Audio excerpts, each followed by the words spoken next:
네, 지금까지 청와대 춘추관에서 진행된 문재인 대통령의 신년 기자회견 함께 하셨습니다.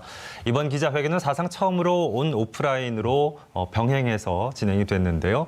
문 대통령이 직접 질문자를 지명해서 각본 없는 기자회견 형식으로 진행이 됐습니다. 당초 100분간 예정이 돼 있었는데 지금 12시가 지났으니까 2시간 정도 진행이 됐고요. 자, 이제부터는 신년 기자회견을 통해서 드러난 새해 전국 구상 두 분과 계속해서 정리와 분석을 이어가 보겠습니다. TBS 보도본부의 양아람 기자 그리고 이종훈 정치평론가 자리에 모셨습니다. 어서 오십시오.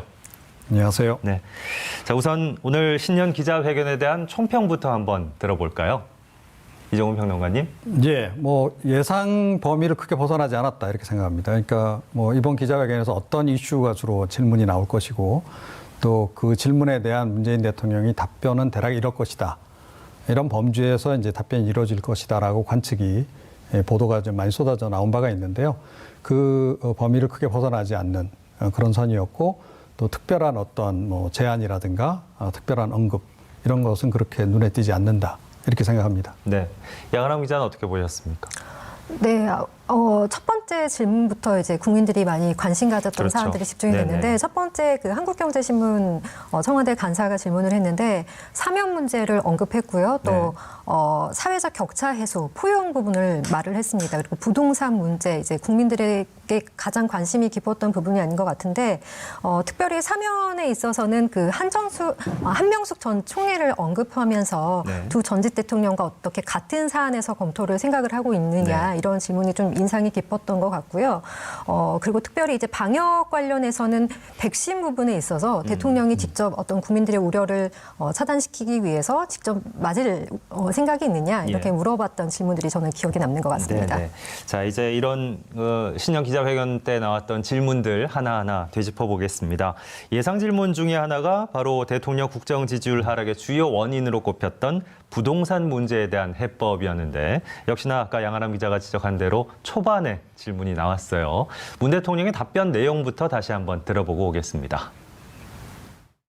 네, 그동안 부동산 투기에 역점을 두었지만 결국 부동산 안정화에는 성공하지 못했습니다. 그래서 정부는 기존의 투기를 억제하는 기조는 그대로 유지하면서 부동산 공급에 있어서 특단의 대책을 마련하려고 합니다.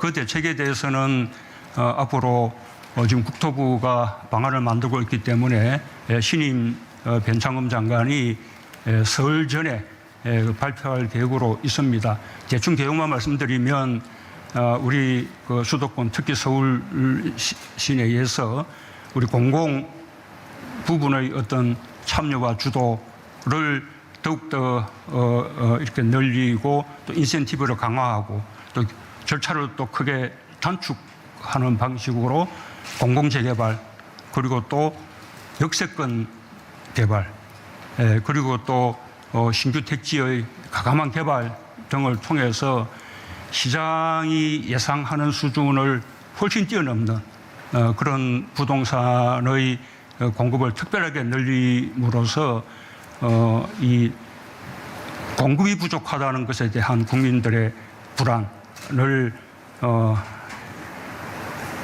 일거에 해소하자라는 것에 목적을 두고 있습니다.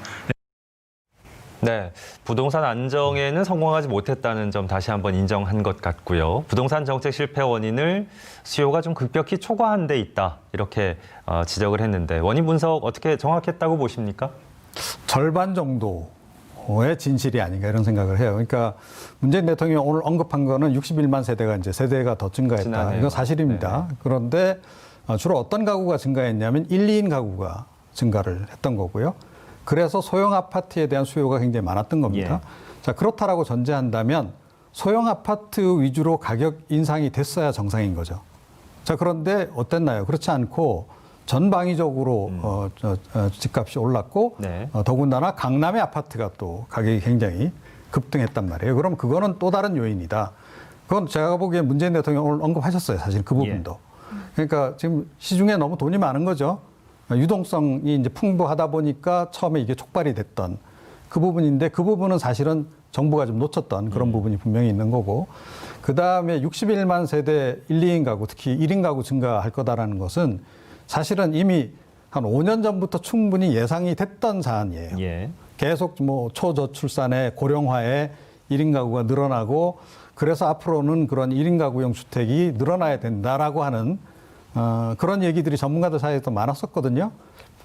그런데 사실은 그 부분도 놓친 거죠. 따지고 보면 그런 거와 관련해서 조금 이제 문재인 대통령 오늘 언급하신 부분에 예. 그러니까 이 100%의 진실이라고 보기는 좀 어려운. 그래서 이런 부분은 향후에 조금 보완이 더 필요한 예. 수 있는 그런 지점이 좀 있다 이렇게 생각합니다. 어쨌든 오늘 가장 또 많은 분들이 관심 갖고 들었을 것 같은 설 이후에 공공 재개발을 통한 공급 확대 계획을 분명히 또 한번 강조를 하셨는데 어떻게 실효성에 대한 논란이 또 계속되고 있는 것 같은데 어떻게 전망할 수 있을까요? 그러니까 지금 약간 논란들이 좀 있긴 한 것 같아요. 그러니까 그 방식이, 그러니까 물론 이제 공급량을 늘린다. 그리고 이제 기본적으로 이 공공 재개발은 그야말로 실거주자, 실수요자를 대상으로 한 겁니다. 예. 실제로 그러니까 좀 싼 가격에 집을 사거나 또는 집에 들어가서 거주해서 살 수 있는 사람들, 그걸 원하는 사람들을 위주로 이제 하는 이제 그런 것이긴 한데 이게 가장 큰 걸림돌이 지금 되는 것이 뭐냐면 그러니까 이 분양하는 물량의 절반은 무조건 이 공공 임대로 가야 된단 말이에요. 네. 자, 그래서 지금 이미 거기서 지금 이제 살고 계신 분들 같은 경우에 상당히 반발이 좀 심해요. 그러니까 사실은 이제 이게 좀 재개발, 민간 재개발을 하게 되면 예. 그러니까 수익을 상당 부분 그분들이 또 가져가는 부분이 있잖아요. 네. 그래서 평수도 더 넓힐 수 있고 뭐 이런 장점들이 있는 건데 그런 부분들을 이제 포기해야 되는 그런 부분이 있어요. 그래서 그 1차 저항이 또 있는 거고 그 다음에 이런 식으로 이제 공공임대주택 비중을 많이 확대해가지고 분양을 했을 때 과연 그렇게 분양을 받으러 많은 사람들이 올까 하는 거예요. 그러니까 향후에 투자 가능성이나 이런 걸 생각해 보면 별로 그렇게 매력 있는 투자처가 아니다라는 거죠. 그래서 이제 그런 부분도 앞으로 좀 넘어야 될 부분이 아니냐. 예. 그런 지적이 나오고 있긴 합니다. 정부가 현재 각 구역을 지정해서 확정해서 발표는 하긴 했는데 그 지역에 계신 분들 또 그 외 국민들의 어떤 호응이 또 뒤따르는가 이건 차후의 문제인 것 같습니다. 자, 통합이라는 새해 화두가 있었죠. 이것을 실천에 옮기기 위한 구체적인 방안에도 오늘 많은 관심이 모였는데 이명박 박근혜 전 두 전직 대통령에 대한 사면에 대한 질문도 역시 나왔습니다. 문 대통령의 이에 대한 발언 다시 한번 들어보겠습니다. 지금은 사면을 말할 때가 아니다라는 생각입니다. 재판 절차가 이제 막 끝났습니다. 그런데 그 선고가 끝나자마자 돌아서서 사면을 말하는 것은 저는 비록 사면이 대통령의 권한이긴 하지만 대통령을 비롯해서 정치인들에게 그렇게 말할 수 있는 권리는 없다고 생각을 합니다. 하물며 과거의 잘못을 부정하고 또 재판 결과를 인정하지 않는 차원에서 사면을 요구하는 이런 움직임에 대해서는 국민들의 상식이 용납하지 않을 것이라 생각하고 저 역시 받아들이기가 어렵습니다. 네, 아직은 때가 아니다라는 얘기였는데 당초 많은 분들의 예상을 뛰어넘는 그런 답변은 나오지 않은 것 같은데 어떻습니까? 네, 그 문 대통령이 근데 이제 그 후미에 적절한 시기가 되면 깊은 고민을 해야 될 때가 올 거다 이렇게 얘기를 했습니다. 근데 그 앞에 대전제로 든 게 국민에게 공감대가 형성돼야 한다. 그러니까 지금은 무르익지 않았다라고 보는 거죠. 네. 국민들이 공감하지 않으면 통합의 방안이 될 수 없다. 이렇게 말을 했는데 그 사면 문제 질문을 언급했을 때 대통령이 오늘 가장 중요한 문제가 될 거라고 생각하고 정말 고민 많이 했다라고 네. 얘기하는 점에서 얼마나 이 부분에 대해서 많은 생각을 했을까 이렇게 느껴졌습니다. 예, 야권 중심으로는 재보궐선거 전에 그러니까 구체적으로 설이나 3.1절 때 아마 사면이 단행되지 않겠냐 뭐 이런 예상도 있었거든요. 오늘 대통령의 얘기로는 이것과는 좀 격차가 있어 보입니다. 그렇죠. 당장은 안 하겠다라는 의지를 내비친 것으로 저는 그렇게 읽었거든요. 그렇다고 해서 사면을 안 하겠다는 건 아니다. 그러니까 이제 조금 전에도 지적하셨다시피 이제 굉장히 심각하게 고민해야 될 때가 이제 언젠가는 오는데 지금은 네. 아니다. 이제 네. 그런 얘기이기 때문에 기본적으로 사면은 고려 중이신 것 같아요.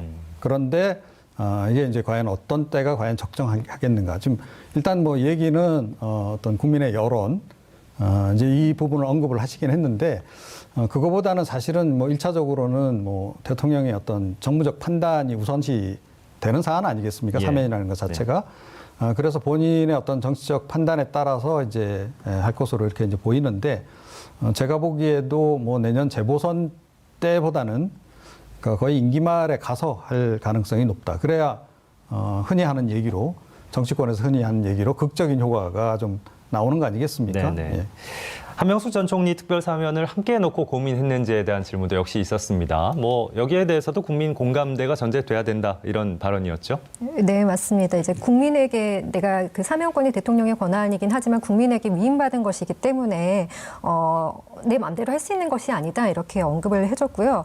앞으로 어떻게 될지는 뭐 지금 사실 말하기는 어렵잖아요. 그랬듯이 이제 지금 말하기 어렵다 이렇게 얘기하고 있고 어쨌든 국민 공감대가 토대가 돼야 된다는 것이 시대의 요청이라고 생각한다 이렇게 강조를 했습니다. 예. 자, 법무부와 검찰 간의 갈등 논란 여기에 대한 질문도 역시 많은 분들의 궁금증을 자아냈는데요. 관련 질문이 있었습니다. 문 대통령의 답변 다시 한번 들어보고 오겠습니다. 네, 윤석열 총장에 대해서는 여러 가지 평가들이 있지만 저는 뭐 저의 평가를 한마디로 말씀드리면 그냥 문재인 정부의 검찰총장이다. 그렇게 말씀드리고 싶습니다. 그리고 윤석열 총장이 뭐 정치를 염두에 두고 정치할 생각을 하면서 지금 검찰총장 역할을 하고 있다고 생각하지 않습니다. 다만 검찰의 개혁이라는 것이 워낙 오랫동안 이렇게 이어졌던 검찰과 경찰과의 여러 가지 그 관계라든지 또 검찰의 어떤 수사 관행 문화 이런 것을 다 이제 바꾸는 일이기 때문에 그 점에서 법무부 장관과 검찰총장 사이에 관점의 차이나 견해의 차이가 있을 수 있었다고 생각합니다. 이제는 서로의 입장을 잘 알 수 있게 되었기 때문에 이제는 그것처럼 국민들을 염려시키는 그런 갈등은 다시는 없으리라고 기대를 하고 있습니다. 네, 윤석열 총장에 대한 평가를 문 대통령이 직접 내렸습니다. 문재인 정부의 검찰총장이라고 생각한다. 네, 각종 언론에서 표제 문구 달기 딱 좋을 법한 그런 단 한마디로 평가를 내렸는데 어떤 의미로 해석할 수 있을까요? 글쎄요. 그런데 조금 이제 그 여당 지도부가 윤석열 검찰총장을 계속 공격했던 거하고는 상당히 기조가 달라요. 네. 자, 그런데다가 처음부터 그렇게 생각하셨고 계속 그렇게 생각하셨다면 그러니까 추윤 갈등이 한창일 때 왜 그러면 아무런 개입을 안 하셨을까? 그러니까 하다못해 중재라도 하고 그런 걸 하셨어야 하는데 왜 이제 그랬을까? 이런 좀 여러 가지 의구점이 좀 들어요. 좀 결과론적으로는 좀 이렇게 이야기하실 수밖에 없다라고 저는 봅니다. 그건 뭐냐 하면 윤석열 검찰총장이 일단 임기를 지금 마무리 짓는 그런 이제 과정으로 들어섰잖아요. 추윤 갈등도 어떻게 보면 추미애 장관의 전략적인 실패로 대략 귀결이 이제 된 그런 그 상황이기도 하고. 자, 그런 상태에서는 일단은 이제 검찰총장의 임기를 보장해 주는 것. 그것도 사실은 검찰개혁의 굉장히 중요한 한 축이었기 때문에 그거를 다시 강조하실 수밖에 없지 않았겠는가. 저는 그렇게 이해를 합니다. 네. 검찰총장의 임기제와 또 법무부 장관의 징계권 서로 보완하는 관계다. 뭐 이런 언급도 있었고요. 민주주의에서 이런 갈등이 특별한 일은 아니라고 생각한다. 이런 발언도 있었습니다. 지난해 신년 기자회견 때는 당시 민감한 이슈였던 조국 전 법무부 장관에 대해서 마음의 짐이라는 발언을 하면서 또 논란이 일기도 했는데 그에 비하면 오늘 답변은 상당히 좀 무난해 보이는 편이었어요. 네, 오늘 뭐 여러 가지 얘기가 나왔을 때 뭐 민감하게 받아들인다거나 크게 이슈화 될 만한 것들은 아직은 제가 뭐 특별히 찾지를 못했던 것 같고요.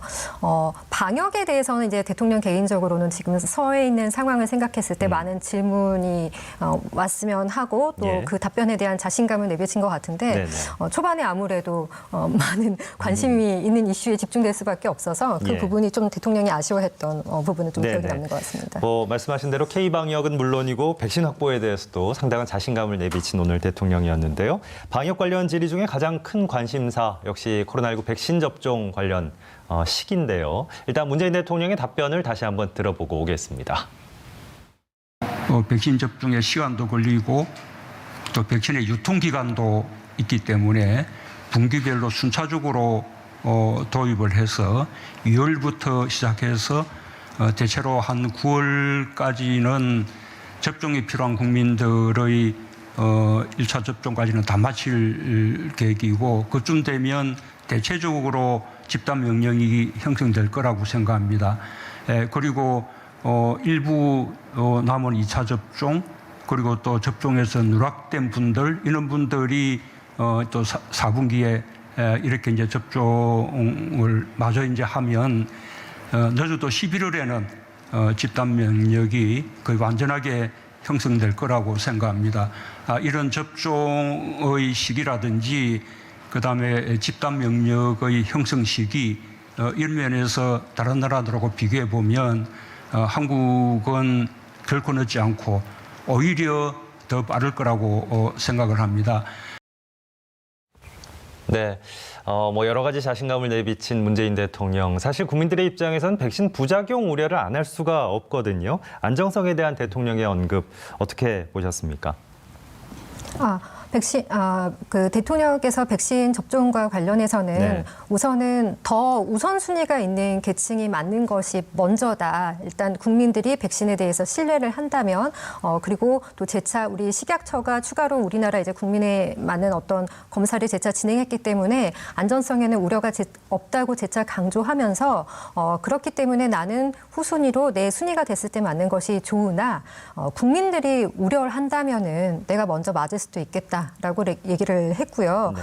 또 백신 접종 시기와 관련해서는 지금 2월 말 3월 초 이렇게 될 거라고 얘기가 나오고 있는데 백신 접종 시기가 좀 앞당겨질 가능성도 있다라고 보고를 받았다. 하지만 이거는 가능성이고 확정된 것은 아니다 이렇게 언급을 했죠. 네, 오늘 굳이 방역 분야에 국한할 문제가 아니라 이게 또 경제 분야, 정치 분야와도 밀접한 연관이 있는 문제였기 때문에 4차 재난지원금 지급과 관련한 문제로도 자연스럽게 이어졌습니다.